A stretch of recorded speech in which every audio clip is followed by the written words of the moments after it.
Scott, you made the decision to retire. Does it feel like you've got a little bit of closure? I think I held on for a couple of months. When I left City, I still probably thought I could maybe do another season, and obviously things didn't work out. I felt now was obviously the time that I can say I've officially retired. What have been the standout moments for you? Obviously making my debut for Leeds at 18 at Old Trafford was a massive achievement, and I think the biggest one of all was making my debut in Austria for England against Austria. Getting a clean sheet was a big achievement, and it was one that I was proud of, and all the hard work before that had paid off.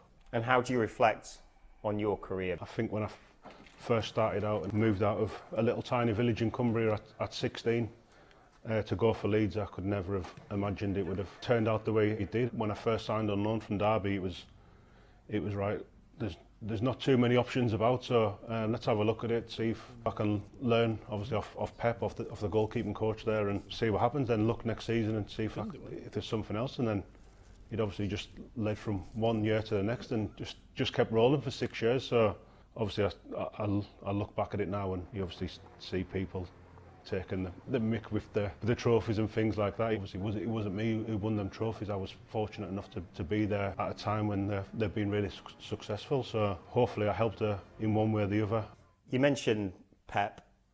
What was it like to work under him, and can you remember those first conversations that you had with him? At the start he was just basically a third choice keeper, just come in and train hard, and that was it really. I just got my head down and went about my business, and then obviously after a couple of months you get a little bit more comfortable, and you start coming out yourself a little bit, talking. And I think there was one game I remember just come in before the game and just started trying to get the lads going a little bit and trying to be positive, and was just having breakfast the next day, and he was like, I really like that, you need to do more of that, the lads do look up to you, and I want that more. So it was that was probably the first little bit of confidence he gave me and encouraged me to do it. So I felt that's obviously something he was looking for. People ask me, what was it you done? I can't pinpoint anything that I done apart from I was being myself. I was being positive every day. I knew my role in the team. However well I trained or whatever I did, I knew I was never going to be a number one there or even a number two. So it was just trying to be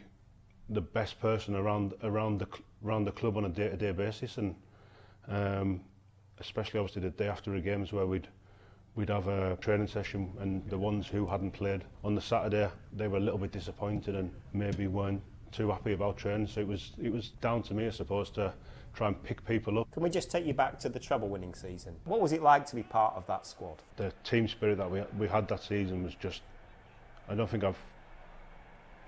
we had it before. We had it again. Yeah, it's probably easy to say that because we won the treble, but I don't think there was too much change at that time, so that everyone knew each other, and we just had a laugh. Pep was organising dinners and things, and I think that just set the tone for the season, and it was just laugh after laugh. And obviously when people had to be serious, they were serious, and I think sometimes people underestimate sometimes when you've got a great group and a great team spirit what it can actually do on the field. Who are the characters in that dressing room? Who are the ones that are making people laugh? The thing with that squad, you'd probably look at someone and think he's not a funny guy or whatever, but it was just everyone, like Gundogan, he'd come out with his little one-liners, and Bernardo Silva's, everyone was just chipping in with something, and it just, like I said, it wasn't just 2 or 3 people being the class clowns, it was everyone. And the Champions League final, your memories of that? It was mainly a bit of a blur. I don't think it was the best game for spectators to watch. It was difficult, but the few things that do stand out for me was obviously the saves that Eddie made towards the end just to get us over the line. But it was obviously a fantastic night, and it was obviously something that the club and Pep was desperate to do and desperate to win for Man City. He's achieved so much success. Can you pinpoint why? Is there a particular reason, or is it a lot of details that he gets right? I think it's too hard to pinpoint anything, because obviously when he first came to England it was all about playing out from the back and this sort of football, but over probably the 6 seasons I was there, even the little details were changing so much, and even himself, he was probably evolving season by season, because every other team in the Premier League was taking bits of what City were doing, and the standard of the Premier League was getting better and better each season, so he was always evolving his tactics. You mentioned there playing out from the back, so the role of the goalkeeper within that has also evolved. So From your perspective, how do you see that and the way that Pep has changed the goalkeeper's role? Yeah, I think he's obviously been one of the influential people that has changed that role, because it literally was, before it was, you got a back pass, you kicked it as far as you could, or if you got the ball in your hands, you were just sending it downfield. But he's come here and he was starting attacks with his goalkeeper, so it's obviously changed massively. And whatever level you watch football now, the keepers are starting attacks, and they're the ones dictating especially the goal kicks and how it goes. So he's been a massive part of that. Was it different being a goalkeeper in training because you were so much more part of what went on outfield, not just in terms of shot stopping?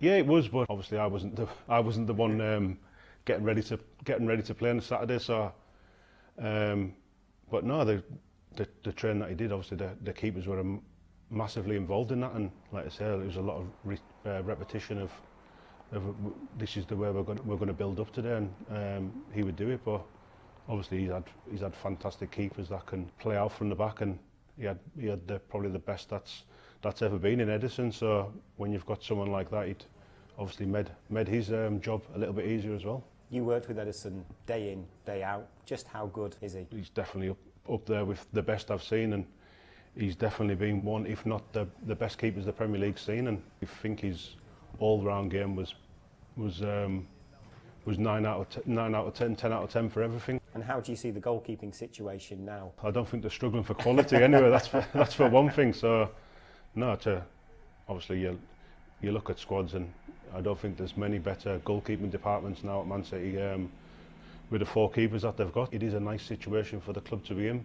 It's probably not a job that I'd like to be the goalkeeping coach there now to have to manage all of them. But Donnarumma's came in and he started off brilliantly, so it's obviously only a positive for the club that he's came in and been so good. The club has had so much success while you've been there, but there's been a bit of a changing of the guard in the last 12 months or so. Do you think they're now on the right track to have another period of sustained success? Yeah, from what I've seen, and especially over the last couple of weeks, it does look like the new players have settled in now, and they do look like they're getting the Man City of old back, and I think that's only bad news for the rest of the Premier League. So there has been a lot of change. There's been a lot of change with probably staff, with coaches. There's been a lot of new players. Probably a lot of the players who were fundamental in a